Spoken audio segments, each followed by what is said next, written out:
جو اللہ کی توحید کا باغی نہ ہو، توحید کا وفادار ہو، جس کے دل میں اللہ کی عظمت، اللہ کا ڈر ہوگا، رب کعبہ قسم وہ کسی انسان سے نہیں ڈرتا۔ اس کو پتا ہے موت کا ایک وقت مقرر ہے، اس سے آگے پیچھے نہیں آتی، وہ کیوں ڈرے گا کسی سے؟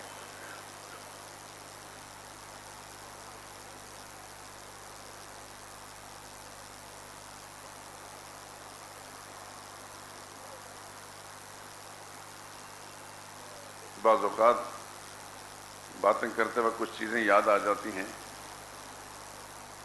اس سے اپنا ایمان بھی تازہ ہوتا ہے۔ ایک واقعہ اور سنا دیتا ہوں حضرت شیخ القرآن کا رحمہ اللہ تعالی۔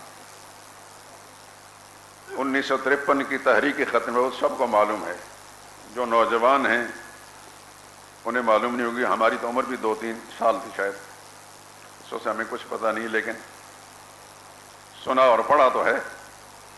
جو پرانے بزرگ ہیں ان کو پتہ ہے 1953 کی جو تحریک تھی ختم نبوت کی، آپ کے اس لاہور شہر کے اندر سینکڑوں مسلمانوں نے جانی قربانی پیش کی رسول اللہ سے ختم نبوت کے لیے۔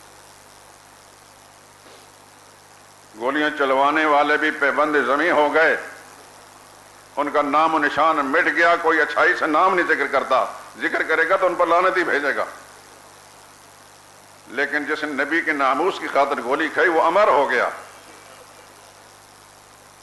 پنڈی میں ڈی سی کا حکم آ گیا، ختم نبوت کا مسئلہ نہیں بیان کرنا۔ جب اقتدار کے منصب پر کوئی ہوتا ہے اس وقت دماغ خراب ہوتا ہے، اس وقت بھی اللہ رسول کی بات کرنا جرم تھی، اور اب بھی تقریباً ایسا ہی حال ہے۔ ایسا ہی حال ہے، کوئی خاص فرق نہیں ہے، چہرے بدلے ہیں، فکر اور سوچ نہیں بدلی۔ ڈی سی نے کہا کہ آپ نے ختم نبوت کا مسئلہ نہیں بیان کرنا، اور جس نے کو بیان کیا تھا اس کو جیل میں پہنچا دیا، چونکہ یہ شخصیت ذرا بڑی تھی حضرت شیخ القرآن رحمہ اللہ، اس واسطے ان کو پہلے وارننگ دی۔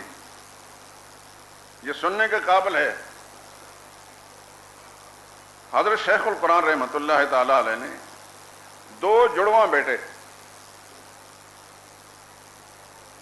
ایک کا نام حسین علی تھا، اپنے استاد کے نام پر نام رکھا تھا، دوسرے کا نام اشرف علی حضرت تھانوی رحمہ اللہ کے نام پر۔ حسین علی میرا کلاس فیلو تھا، فوت ہو گیا، اللہ بخشے۔ اشرف علی اب زندہ ہیں اور شیخ القرآن رحم اللہ کے مدرسے کو سنبھالے ہوئے ہیں۔ یہ دونوں شیرخوار بچے جڑواں بھائی، حضرت شیخ نے اپنی اہلیہ سے، اپنی بیگم صاحبہ سے فرمایا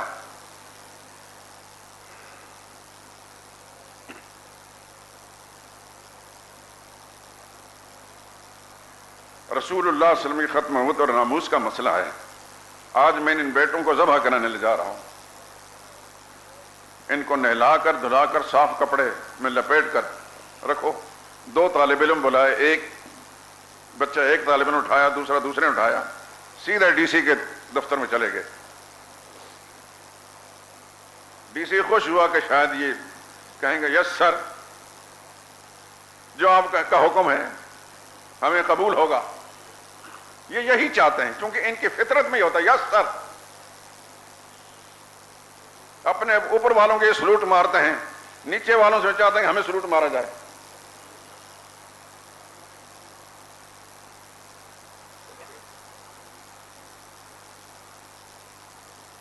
حضرت شیخ القرآن وہاں پہنچے، اندر داخل ہوئے، پیچھے 2 طالب علم 2 بچوں کو لے جا کر حضرت شیخ نے فرمایا ڈی سی کی ٹیبل کے اوپر دونوں بچوں کو رکھ دیا، اور ساتھ ہی انہوں نے پرانا قلعہ، آپ اگر پنڈی میں گئے ہیں تو وہاں چھریاں چاقو اور کینچیاں بہت بنتی ہیں، وہ ساری مارکیٹ چھریوں کی، وہاں سے ایک چھری بھی لے لی۔ وہ جیسے بچے رکھے گئے تو ڈی سی ہے ورثہ حیرت میں مبتلا ہو، یہ کیا مسئلہ ہے؟ پوچھنے بولا یہ کیا؟ چھری اس کے ہاتھ میں دی، فرمایا یہ 2 بچے ہیں، اس وقت دنیا میں ان سے زیادہ مجھے کوئی عزیز نہیں ہے، لیکن ان سے زیادہ مجھے رسول اللہ صلی اللہ علیہ وسلم کی ختم نبوت عزیز ہے۔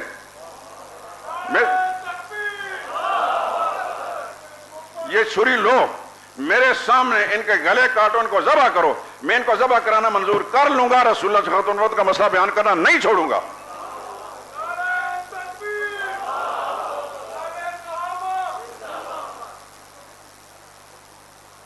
عرض کر رہا تھا اصلی سید تو دلیر ہوتا ہی ہے، اصلی مسلمان ہی بڑا دلیر ہوتا ہے۔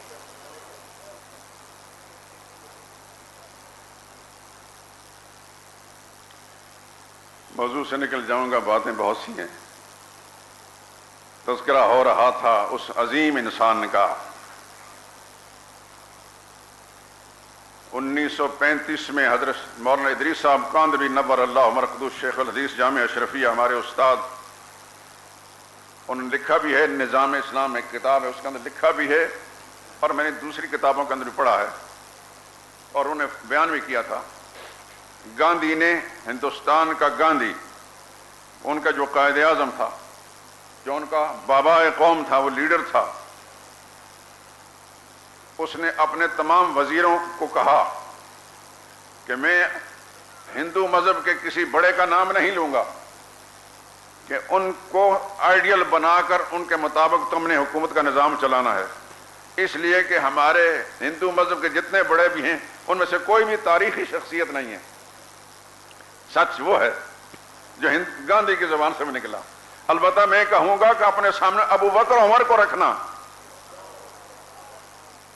یہ بات آپ نے بھی کہیں پڑھی ہوگی، سنی ہوگی، مولانا ادریس صاحب کاندھری صاحب نے سنی بھی ہے، ان کی کتاب میں آج بھی موجود ہے۔ ایک ہندو برامن اپنے وزیروں کو کہتا ہے کہ اپنا آئیڈیل ابو بکر عمر کو، وہ تاریخی شخصیتیں، انہوں نے دنیا کا نقشہ بدل کر رکھا ہے، اپنے سامنے ان کی سیرت رکھنا، اس کے مطابق حکومت کا نظام چلانا۔ ایک اور کتاب کے اندر میں نے پڑھا ہے، ایران کا جو شاہ گزرا ہے خمینی کے آنے سے پہلے، رضا شاہ پہلوی جو بھی تھا، اس کا باپ جب اقتدار پر آیا تو وہاں کے اداروں کے اندر جو تاریخ پڑھائی جاتی تھی، اس تاریخ کے اندر ابو بکر عمر کا تذکرہ بھی تھا۔ تو جتنے بھی آیت اللہ تھے ایران کے، جبہ و دستار والے، وہ سارے اکٹھے ہو کر شاہ کے پاس گئے کہ ہماری درخواست یہ ہے کہ یہ تاریخ جو نصاب پڑھایا جاتا ہے، اس میں ابو بکر عمر کا تذکرہ نکال دیا جائے۔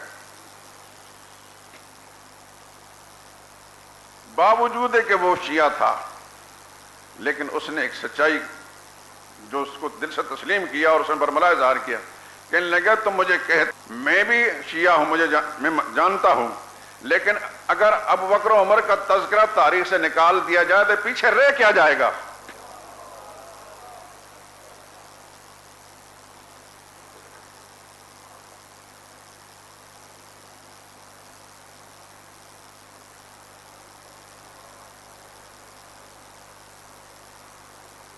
حسن تو وہ ہے جس کا سوکن بھی اقرار کرے۔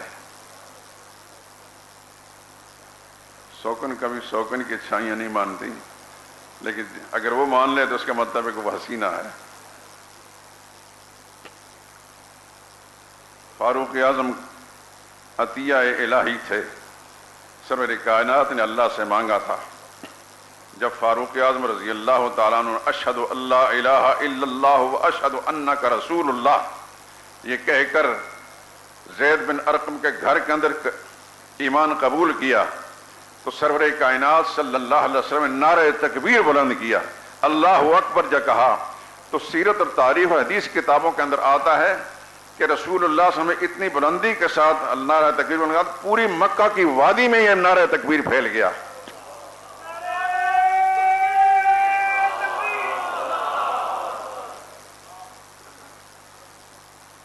اور صحابہ کرام نے، یہ الگ الگ روایتیں ہیں، صحابہ کرام نے نعرہ تکبیر لگایا، مسجد حرام تک اس کی آواز آئی،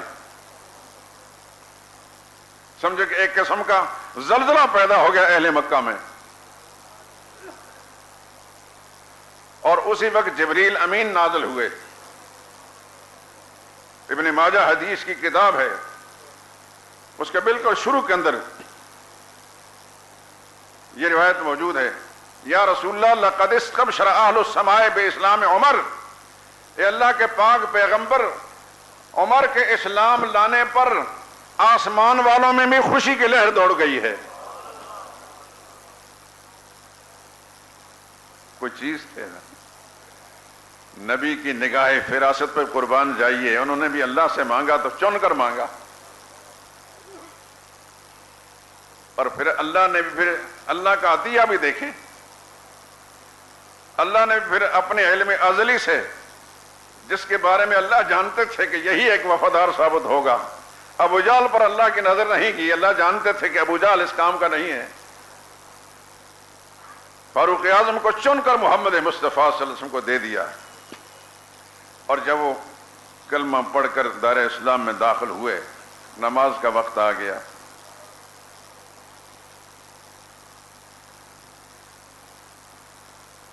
عرض کریں یا رسول اللہ نماز کہاں پڑھنی ہے؟ رسول اللہ نے فرمایا کہ یہیں پڑھیں گے۔ فرمایا پھر میرے مسلمان ہونے کا فائدہ کیا ہے؟ باہر نکلیں گے، اب باہر نکلیں گے، اب اللہ کی بات علانیہ ہوگی، چھپ کر نہیں ہوگی۔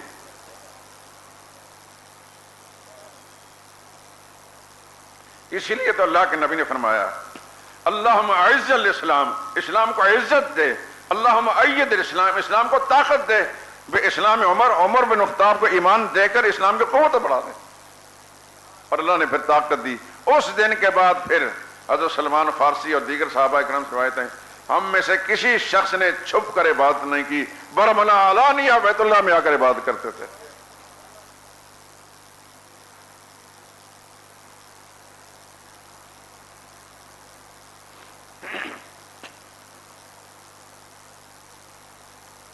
بعض روایتوں میں یہ آتا ہے کہ حضرت فاروق اعظم جب گھر گئے مسلمان ہونے کے بعد تو مشرکین مکہ چاروں طرف سے ان کے گھر پر یلغار کر دی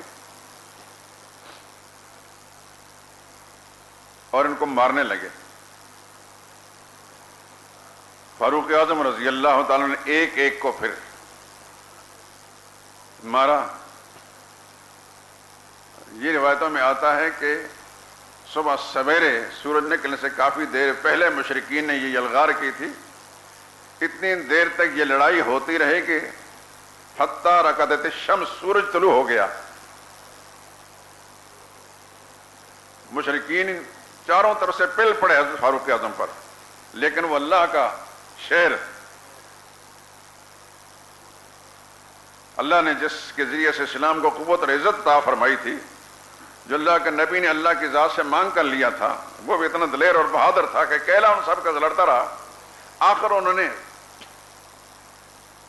مشرکین کا ایک بوڑھا آدمی قابو میں کر لیا اور اس کو نیچے لٹا کر اس کے اوپر بیٹھ گئے، فرمانے لگے اب میرے نزدیک آؤ گا تو میں اس کو بالکل ختم کر دوں گا۔ چنانچہ اس تدبیر کے ذریعے سے مشرکین سارے کے سارے ہٹ گئے اور پھر اس کی بھی جان چھوٹ گئی۔ اور جس دن انہیں ہجرت کی ہے، بیت اللہ میں گئے، طواف کیا، 7 چکر لگانے کے بعد مقام ابراہیم کے پاس نفل پڑھ کر مشرکین کی ٹولی بیٹھی تھی، جا کر ان کے پاس کھڑے ہو گئے، سن لو بعد میں نہ کہنا ہے کہ عمر چھپ کر چلا گیا ہے، آج میں ہجرت کے لیے نکل رہا ہوں، کوئی ماں نے لال جنا ہے تو میرا راستہ رو کر دیکھے، جس نے اپنی بیویاں رانڈ کرانی ہیں، بچے یتیم کرانے ہیں، تو پھر میرا مقابلہ کر کے دیکھ لے اس وادی سے باہر نکل کر۔ کتابوں میں آتا ہے کہ کوئی ایک شخص بھی وہاں سے نہیں اٹھا، علانیہ سب کو دکھا کر اعلان کر کے ہجرت کی۔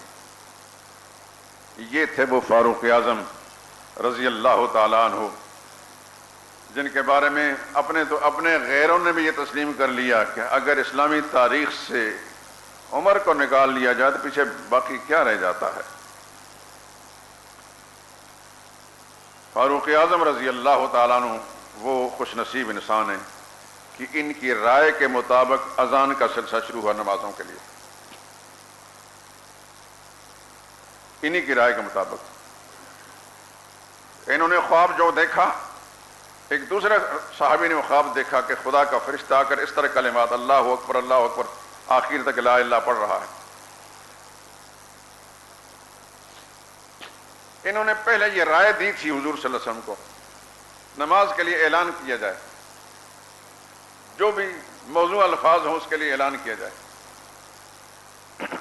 رات کو خواب میں انہوں نے بھی وہی منظر دیکھا، دوسرے صاحب نے وہی منظر دیکھا، چنانچہ نمازوں سے پہلے اذان مشروع ہوئی۔ یہ وہ خوش نصیب انسان ہے کہ ان کے رائے کے مطابق اللہ نے اذان کا حکم نازل فرمایا۔ بیت المال کا نظام انہوں نے قائم کیا، عدالتوں کا، قاضیوں کا، ججوں کا نظام انہوں نے قائم کیا، مساجد کے ائمہ، مؤذنین، معلمین اور مجاہدین کی باقاعدہ تنخواہوں کا نظام انہوں نے قائم کیا۔ اسی لیے تو دشمن نے کہا کہ ان کو نکال لیجیے، پیچھے کیا رہ جاتا ہے۔ زمینوں کی پیمائش کا نظام انہوں نے قائم کیا، مردم شماری کا نظام انہوں نے قائم کیا، جتنے بھی ملک، علاقے فتح ہوتے جاتے تھے ان کے اندر صوبوں کی تقسیم کا نظام بھی انہوں نے قائم کیا۔ مجرموں کے لیے جیل خانے انہوں نے قائم کیے، مجرم کو سزا دینے کے لیے درہ کا استعمال، کوڑے کا استعمال آغاز میں انہوں نے قائم کیا۔ محکمہ پولیس کا نظام انہوں نے قائم کیا، فوجی چھاونیاں جہاں جہاں بھی ضرورت پڑی انہوں نے قائم کی، جاسوسی کا نظام اور رپورٹ کرنے کا، FIR کاٹنے کے نظام بھی انہوں نے قائم کیا، اور مسجدوں کے اندر وعظ اور تبلیغ کا سلسلہ بھی فاروق اعظم نے قائم کیا۔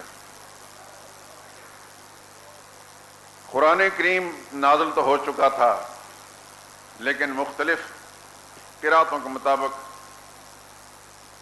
اس کی تلاوت ہوتی تھی۔ انہوں نے پورا اصرار کر کے سیدنا ابو بکر صدیق رضی اللہ تعالیٰ عنہ سے قرآن کریم کو جمع کرانے اور اس کی صورتوں کو ترتیب دلانے کا نظام انہوں نے قائم کیا، اور اس کام کے اندر برابر کے شریک رہے حضرت صدیق اکبر کے ساتھ۔ کس پہلو سے فاروق اعظم رضی اللہ تعالیٰ عنہ کے کمالات اور خوبیاں بیان کی جائیں؟ وہ فارسی کا ایک شعر ہے، ظفر قطاب قدم ہر جگہ ہر کجا کے می نگرم، کرشم دامن دل می کشد کے جائیں جاست۔ سر سے لے کر پیر تک، پیر سے لے کر سر تک، جہاں جہاں بھی نظر ڈالتا ہوں دل سے آواز اٹھتی ہے کہ اپنی گفتگو کا آغاز یہاں اس جگہ کی خوبیوں سے کیا جائے، سر کی خوبیوں سے شروع کیا جائے، کہ چہرے کی خوبیوں سے شروع کیا جائے، ہاتھوں کی خوبیوں سے شروع کیا جائے، یا کہیں اور سے۔ جی ہاں، جزاک اللہ۔ 22.5 لاکھ مربع میل رقبہ حضور صلی اللہ علیہ وسلم نے جب اس دنیا سے پردہ فرمایا، تقریباً 11 لاکھ مربع میل تک اسلامی مملکت کا رقبہ پھیل چکا تھا۔ سیدنا صدیق اکبر رضی اللہ تعالیٰ عنہ کی مدت خلافت بہت مختصر تھی، 2.25 سال ہی حضور کے بعد جی سکے، اور تقریباً 1 لاکھ یا سے کچھ زیادہ ان کے زمانے میں مربع میل پر فتوحات ہوئیں۔ پھر انہوں نے 11 یا 12 لاکھ سے اٹھا کر پورے 22.5 لاکھ مربع میل تک اسلامی مملکت کو پھیلا دیا۔ اس کے ساتھ ہی دوسری بات بھی کہہ دوں، ہمارے اس دوست نے ادھر توجہ مبذول کرا دی ہے، آپ کی دعوت فکر، آپ کے سوچنے کے لیے۔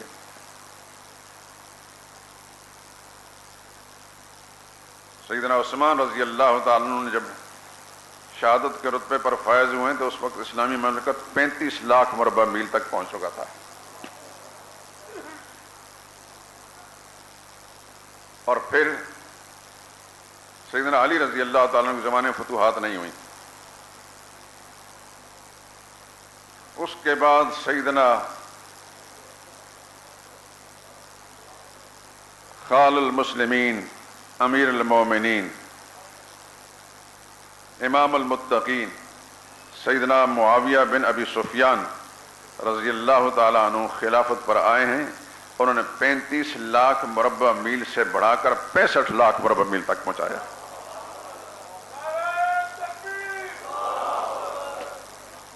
اور اسلامی بحریہ کے بانی بھی وہی ہیں۔ بری فوج تو اس سے پہلے بھی تھی، لیکن بحری فوج کے دنیا میں بانی جو ہے، پوری دنیا میں آج مسلمان غیر مسلم سب اس سے فائدہ اٹھا رہے ہیں۔ اس کی شروعات اور اس کا آغاز سیدنا امیر معاویہ رضی اللہ تعالیٰ عنہ سے ہوا ہے۔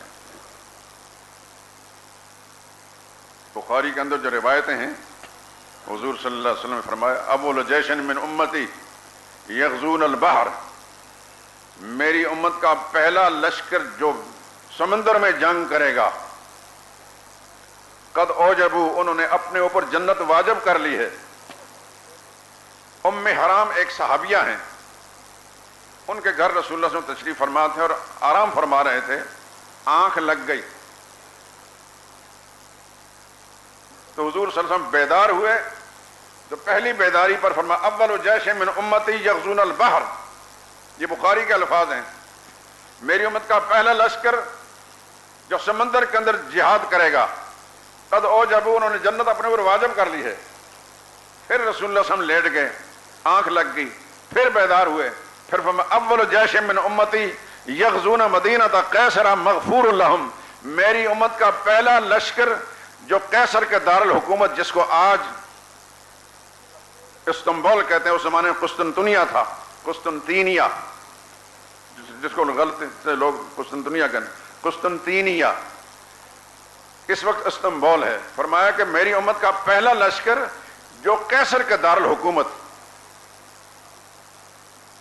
موجودہ استنبول، اس پر حملہ آور ہوگا، مغفور لہم، اللہ تعالیٰ نے ان کی بھی بخشش فرما دی، سب کو اللہ نے بخش دیا ہے۔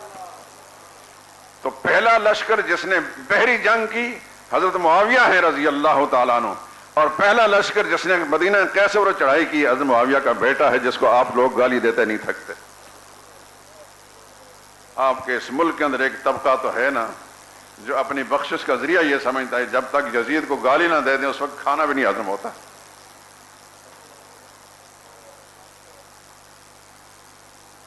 علامہ ابن کثیر رحمۃ اللہ تعالی علیہ کی بڑی معتبر تاریخ ابن البدایہ والنہایہ، اس کی 8ویں جلد کے اندر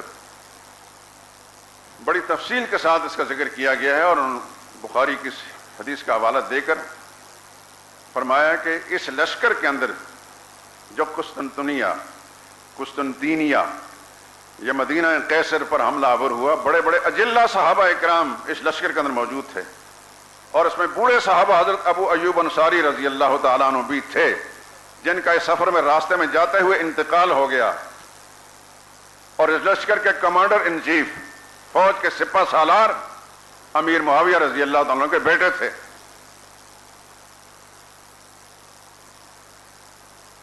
اور اس لشکر کے اندر سیدنا حسین بھی تھے۔ البدایہ والنہایہ کے اندر لکھا ہوا ہے، مسلمانوں کی معتبر تاریخ جس کو سارے سنی مسلمان تسلیم کرتے ہیں، اس کے اندر یہ بات لکھی ہے۔ اور ابو ایوب انصاری رضی اللہ تعالیٰ کے راستے میں جاتے ہوئے جب بیمار ہو گئے اور بچنے کی جب امید نہ رہی، تو انہوں نے امیر لشکر کو، کمانڈر کو بلا کر چند باتیں کی، ان میں سے ایک بات یہ ہے میرا انتقال ہو جائے مجھے راستے میں دفن نہ کرنا،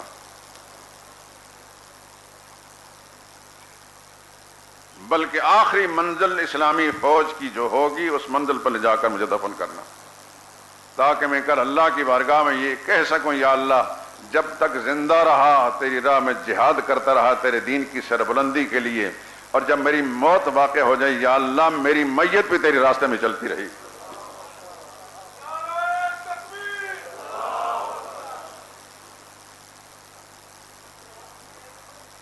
اور دوسری بات یہ بھی ذہن نشین فرما لیجئے، توجہ میری طرف، ابو ایوب انصاری رضی اللہ تعالیٰ عنہ نے وصیت فرمائی کہ جب میری موت واقع ہو جائے تو جنازہ تم نے پڑھانا ہے۔ کس نے؟ امیر لشکر نے، یزید بن معاویہ نے، وَهُوَ الَّذِي صَلَّى عَلَيْهِ، ابن کثیر رحمہ اللہ لکھتے ہیں وہی ہیں جنہوں نے نماز جنازہ پڑھائی۔ اب جس کا جی چاہے ان کو برا بلا کہہ دے۔ ابو ایوب انصاری رضی اللہ عنہ کو نہیں پتا تھا کہ یہ آدمی فاسق ہے، فاجر ہے، فلاں ہے، فلاں ہے، فلاں ہے۔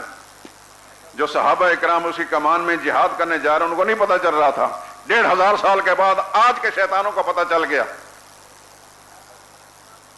جن کی آنکھوں کے سامنے پل کر بڑھ کر جوان ہوئے، ان کو ان کی کسی برائی کا پتہ نہ چلا، اب پتہ چل گیا سب کو۔ وہ شراب پیتا تھا، وہ رنڈیاں نچاتا تھا، وہ یہ کرتا تھا، وہ یہ کرتا تھا۔ یہ در پردہ ایک خوفناک قسم کا تبرہ ہے محمد مصطفیٰ کے صحابہ اکرام پر، کہ ان کو اس بات کا شعور نہیں تھا، اس بات تمیز نہیں تھی کہ فاسق فاجر جو ہے ان کا کمانڈر بن رہا ہے، اور ان کو پتہ نہیں چل رہا تھا، اور خوشی رضا کے ساتھ اس لشکر میں جا رہے ہیں اور کوئی اعتراض بھی نہیں کر رہا۔ ابو ایوب انصاری اللہ کو ملنے جا رہے ہیں اور کہتا ہے جنازہ تم پڑھاؤ، اور آخری بات کہہ کر ختم کرتا ہوں، مجھے اگر نہ چھیڑا ہوتا تو میں شاید اس طرح توجہ نہ ہوتی میری۔ اسی آدمی نے جس وقت ابو ایوب انصاری رضی اللہ تعالیٰ عنہ کو قسطنطنیہ کی قلعے کی دیوار کے ساتھ قبر کھود کر دفن کر رہے تھے، رومیوں نے پیغام بھیجا کہ یہ کیا کر رہے ہو، چونکہ وصیت تھی حضرت ابو ایوب انصاری کی۔ آج بھی جو لوگ استنبول گئے انہوں نے قبر دیکھی ہے، میرا ارادہ ہے کہ اللہ نے موقع دیا تو میں وہاں جاؤں گا انشاءاللہ۔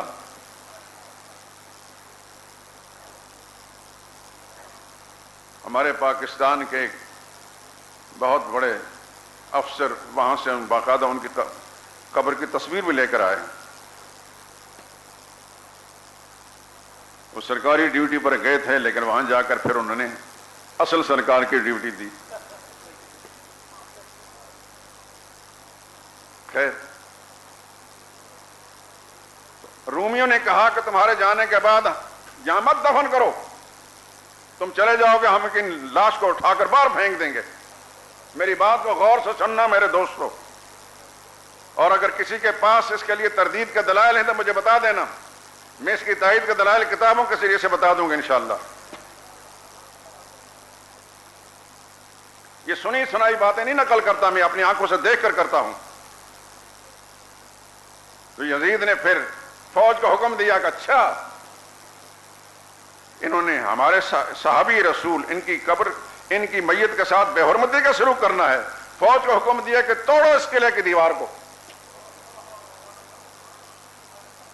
اس 12,000 کا لشکر تھا، زوردار انداز سے لوہے کے ہتھوڑوں کے ساتھ اور گرزوں کے ساتھ حملہ کیا کہ پورے قلعے میں لرزہ آ گیا اور رومی خوف زدہ ہو گئے، اور انہوں نے پھر معذرت کا پیغام بھیجا کہ نہیں ہم ایسا نہیں کریں گے، اور پھر وہاں جا کر اس جگہ پر یزید نے ایک خطبہ دیا، وہ ہماری کتابوں کے اندر لکھا ہے۔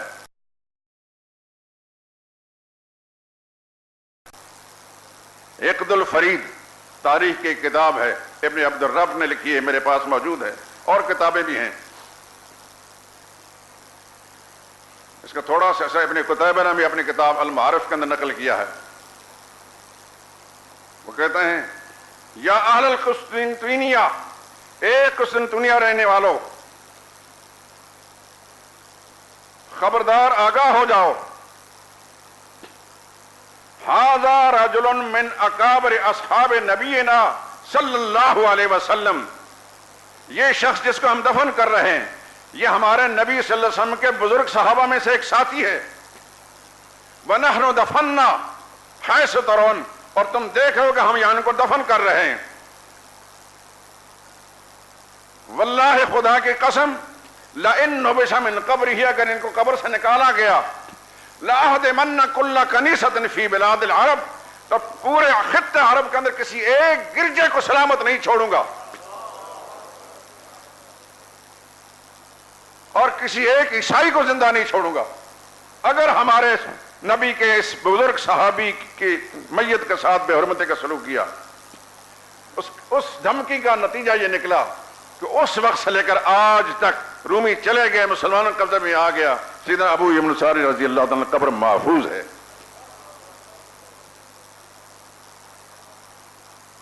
گالیاں دینا بڑی آسان ہے، کارنامے سر انجام دینا اسلام کی دفاع کے لیے، اسلام کی خدمت کے لیے مشکل کام ہے.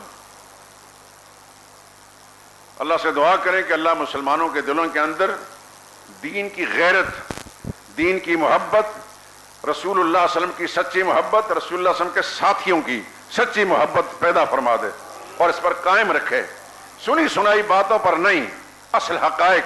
یاد رکھیے، ایک جملہ کہتا ہوں، داڑھی رکھنے والا، مولوی کی شکل والا بے شمار آپ کو مسجدوں کے اندر ملے گا. یہ فلاں مولانا ہے، بڑے لمبے لمبے القاب، 10 گز القاب بھی ہوں گے، جیب ان کی میں علم نہیں ہوگا الا ماشاء اللہ، صرف سنی سنائی باتیں.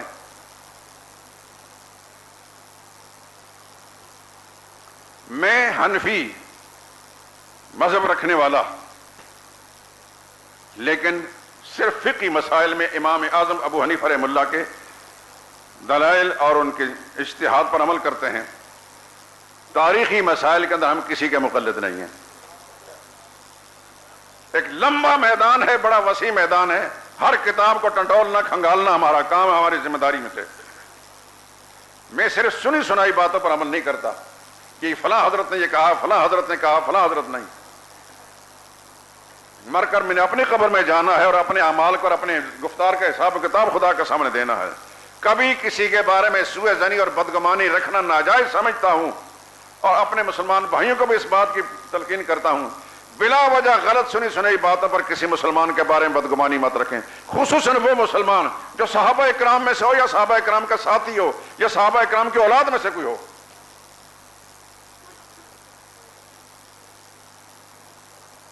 یہ سمجھ لیجئے کہ جن پر اللہ نے اعتماد فرمایا، یہ بھی جو میں نے سورت کی آخری آیت پڑھی تھی، اولئک کتب فی قلوب الایمان، یہ وہ لوگ ہیں اللہ نے ان کے دلوں میں ایمان لکھ دیا ہے. صحابہ کے دل میں اللہ نے ایمان لکھ دیا. جن کے دل میں اللہ نے ایمان لکھ دیا وہ جس پر اعتماد کرتے ہیں، آپ کے اعتماد کیوں نہیں کرتے؟ یہ دعوت فکر ہے ہر مسلمان کے لیے. وآخر دعوانا الحمدللہ رب العالمین. یہ کتاب ہے شہداء صحابہ رضی اللہ تعالی عنہم، بعد سے مل جائے گی. اسلام کی خاطر، اسلام کی سربلندی خاطر کن کن مسلمانوں نے، صحابہ نے شہادت دی، قبول کی ہے، اس کا تذکرہ ہے اس کتاب کے اندر.